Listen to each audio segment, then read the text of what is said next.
Ciaran, and I welcome the opportunity to contribute to the debate this evening, or discussion this evening, in relation to the current situation in Northern Ireland.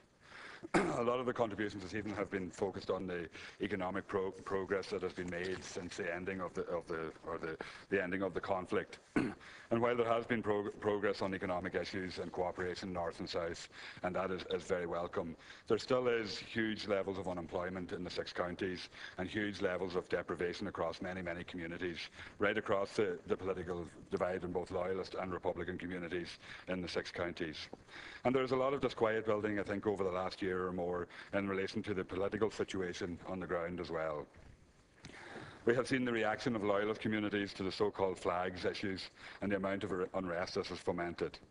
This shows, I believe, the complete lack of political leadership within Loyalist communities and the lack of political direction that they have suffered under.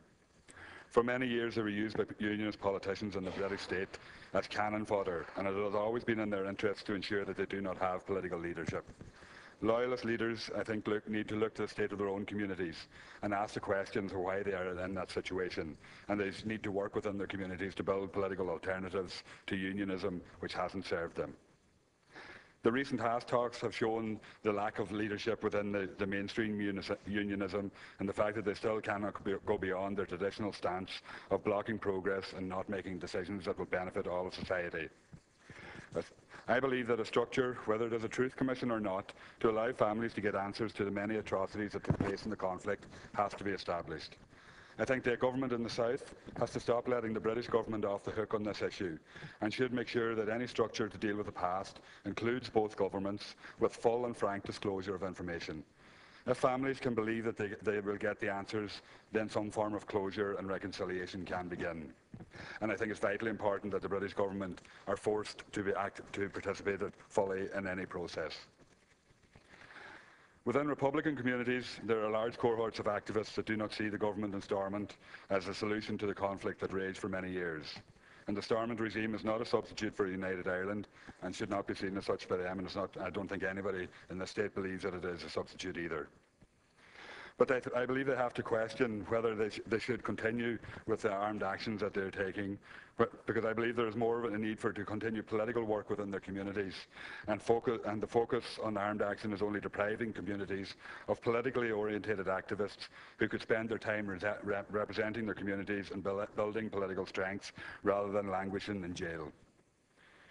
But it also appears that there are elements within the security apparatus that do not want to see that happen.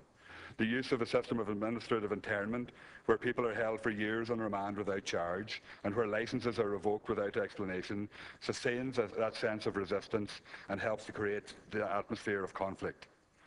We just have to look at the use of the stop and search, where some politically active Republicans have been stopped hundreds of times for no apparent reason. And you look at this and the concerns around the surveillance of solicitors. This leads many people to wonder why they should be involved in politics, and I believe only creates a self-sustaining cycle of conflict. And the activity of MI5 in Republican communities continues, where they are attempting to recruit agents and causing huge concern on the ground as well. And indeed, I wonder how active MI5 is in the 26 counties as well, and the actions they're carrying out.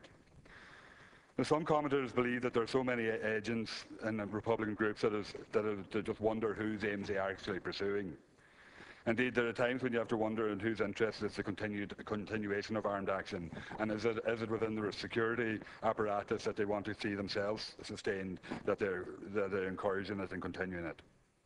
I believe that community and political action is the only way forward to remove the causes of the conflict once and for all and build towards a united Ireland, and once and for all remove the British influence on our island. Thank you.